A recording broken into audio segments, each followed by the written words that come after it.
Hello गाइजहरू, हामी चाहिँ बडा टिप्न आएको। यहाँ छन् मेरो पार्टनर, कता खोइ हाई गर्दो। हामी चाहिँ बडा टिप्न आएको। यहाँ बयरको बोट यति धेरै ठुलो विशाल बोट छ।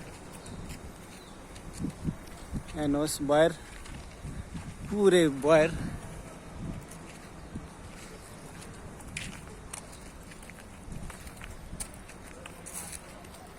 यताबाट जाउँ, यताबाट जाउँ। तिम्रो बयर देखाउ त। बयरको पोका चाहिँ नि त्यो प्याक गरेछ मेरो साथीले। ल हामी अब बयर टिपेर जाँदैछौँ। यता छ बयरको पोका।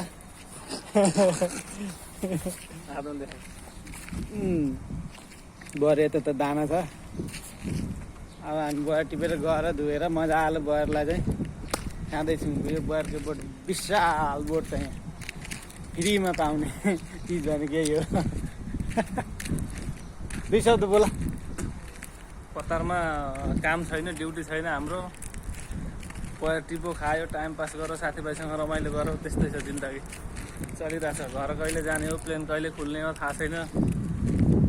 तनावमा छौँ हामी साथीभाइ सबैजना। हाम्रो कम्पनीको सबै कम्पनीको ड्युटी भइरहेछ, हाम्रो कम्पनीको तनाव छ। तिमी के भन्न चाहन्छौ नेपाल सरकारलाई? बोला न हौ, के भन्न चाहन्छु? ल गाइस, मेरो पार्टनर चाहिँ नबोली बाटो लागिहाल्यो त। अब यहाँ म अर्को बिरुवा पनि देखाउँदैछु। यो चाहिँ पिपलको बोट। पिपलको बोटमा यहाँ पुगिसक्यौँ। अब हामी जाँदैछौँ रफ्तार तरिकाले रुमतिर। दिनरात सुतेर खाँदा खाँदा वाक्क भएर चाहिँ हामी डुली हिँडेछौँ।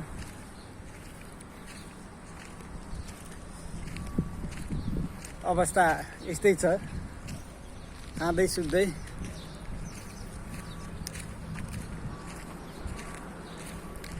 हेर्नुहोस्,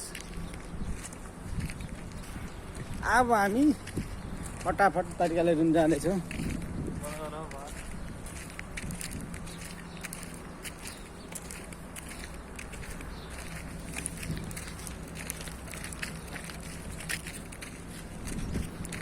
हामी जाँदैछौँ फटाफट तरिकाले रुमतिर। हेलो, दुई शब्द फेरि भनिहाल्यो। दुई शब्द बोलौँ न, किन लाज बाबा? त्यही हो, सुत्ता सुत्ता पुरै ढाड कक्राक टुक्रो भइरहेछ शरीर। धेरै सुतेर आज कति दिन भयो? 12-15 दिन भइसक्यो। किन सुत्या त? के गर्नु, कहाँ जानु, के गर्नु? ल यो चाहिँ कम्पनीमा काम छैन। यो के को बोट हो भनिदेऊ? यो के को बोट हो? तेलको तेलको बोट हो, खजुरको बोट हो। हजुर राम, खजुर होइन, तेल हो। पानी पिँदैछ देखाइदिउँ। त्यो किन देखाउनु त्यस्तो? अब चाहिँ हामी रफ्तार रूपमा। हाम्रो ढुकुर देखाइदिउँ। तिमीले ढुकुर देखाउनु कि? भन न, तिमी के भन्न चाहन्छौ त अब नेपाल सरकारलाई? दुई शब्द भनिदेऊ।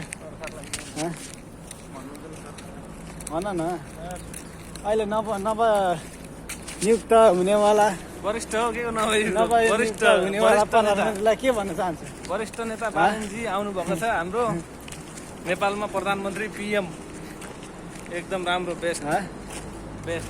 नेपालमा अब केही हुन्छ? तिम्रो अपेक्षा? मेरो अपेक्षा त्यही हो, नेपालमा केही हुन्छ। हामीले अब केही गर्नुपर्छ। हामी पनि गएर नेपालमा केही सुरुवाती गर्नुपर्छ। त्यो फेन देखाइदिउँ। हेर्नु पर्यो। बिना लाइन चलिरहेछ, हेर्नु पर्यो।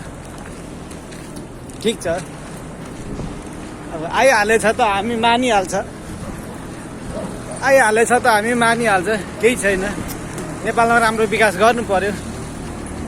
बिना ढेवाकै हामीलाई पनि बिना ढेवाकै घरतिर चाहिँ लाने प्रोसेस गर्नु पर्यो। त्यही हो, बालन सरकारलाई यही आग्रह गर्दै हामी अब बिदा हुँदैछौँ है दुई भाइ।